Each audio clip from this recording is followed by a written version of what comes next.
Hello friends, welcome to Ashok IT. This is Shekhar, Java trainer at Ashok IT. In this video, we are going to discuss about an important concept in OOPS principles, that is difference between abstraction and encapsulation. This object-oriented programming has provided 4 principles to create a reusable, maintainable and well-organized softwares. So out of the 4 principles, the one is abstraction, the second one encapsulation, third one inheritance, and fourth one polymorphism. So now we will understand the difference between abstraction and encapsulation. Actually, abstraction focuses on how an object is going to do the work by hiding the internal complexities of the object. It focuses on what an object can do, but it doesn't show the internal complexities of the object. So it is nothing but displaying only essential information to the user by hiding the internal complexities from the user. See, for example, if you go to an ATM center, you would like to withdraw the money. So user knows what ATM machine can do, and user is provided with a dashboard, and user can operate through the dashboard. That is the essential information required for the user, either to withdraw the money or deposit the money, or to see the balance, to check the balance, right? So that is abstraction, but it doesn't show internally what algorithms are used for calculating the funds. Otherwise, how that machine is connecting with the bank servers, what type of queries are executed internally. So how this ATM machine is calculating and dispensing the cash. These are all unnecessary details for the user.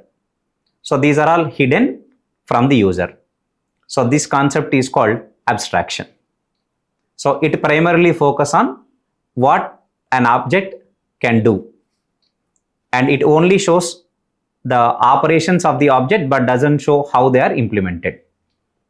If you take encapsulation means it talks about, it focuses on how an object manages its data by bundling the variables and the methods that are operating on that data into a single unit.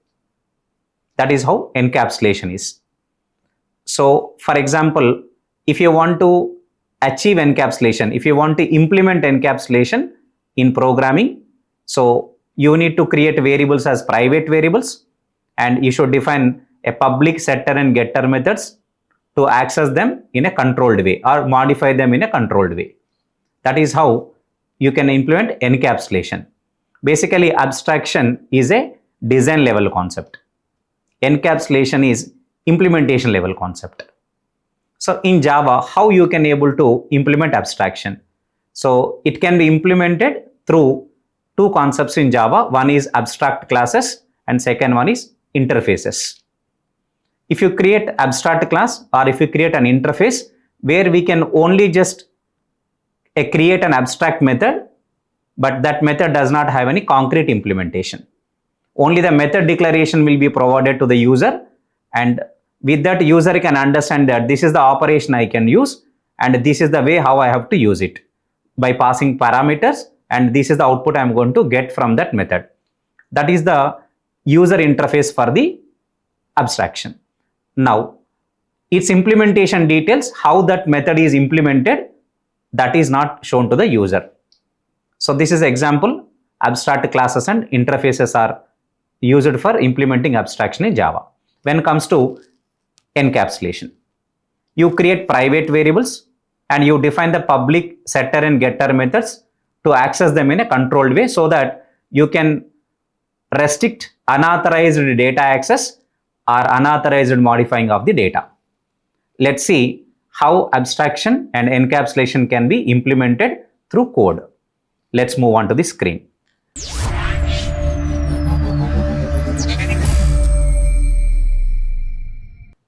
So here we want to just create one simple Java package. in.ashok IT is the package we have created. Now here I'm just trying to create one new Java class and I want to name it as, for example, the class name I want to create is, could be something, right, policy calculator. Now I would like to make this class as abstract class. So there is a keyword called abstract keyword in Java, which is a modifier. By using this, I can able to make this class as abstract class. Now here I'm just creating final. Consider a method called calculate final premium. And there is some code block that we are going to write here. And here, of course, as of now, since I need to return some value, I'm returning 0, but some code block is there.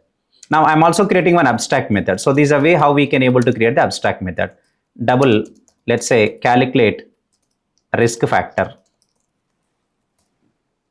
So this is abstract, which means what? While calculating the policy, risk factor calculation also will be there. And final premium is calculated based on the risk factor as well.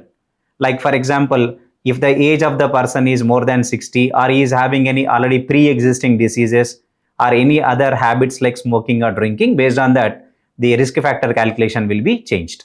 So what user can see is, so final premium is calculated based on the risk factor also. But the user don't know how that is implemented. This is how abstraction can be implemented into a Java application. In place of abstract class, there is other concept available that is called interfaces. So through interfaces also we can able to implement abstraction, or we can able to achieve abstraction in the Java applications. Now how to achieve encapsulation? Now consider, let's delete this code. Now we are creating one new Java class. Consider the class is employee. Now this employee class contains employee number, attribute is like int employee number, and he also has employee name and also has salary. Only 3 attributes we want to take it. Now we want to define a constructor which can initialize the instance variables. Right? Now we are declaring them as private variables. So if you declare these instance variables as private, these variables are only visible within the class boundary. Now we should define a public getter and setters to access them or to set the values in a controlled way. So what is the meaning of controlled way? So we want to bundle the data and operations on the data we want to manage within a single unit. Okay, so that we can achieve data hiding. So unauthorized accessing of the data is not allowed. For example, if somebody is trying to set the negative balance, so negative salary. So an employee cannot have a negative salary, for example. So in such case, I can able to gracefully handle it with my code. It is called controlled way of accessing the data. So, or modifying the data, how it can be done. Look at this. First, let me define all the setter and getter methods for these variables.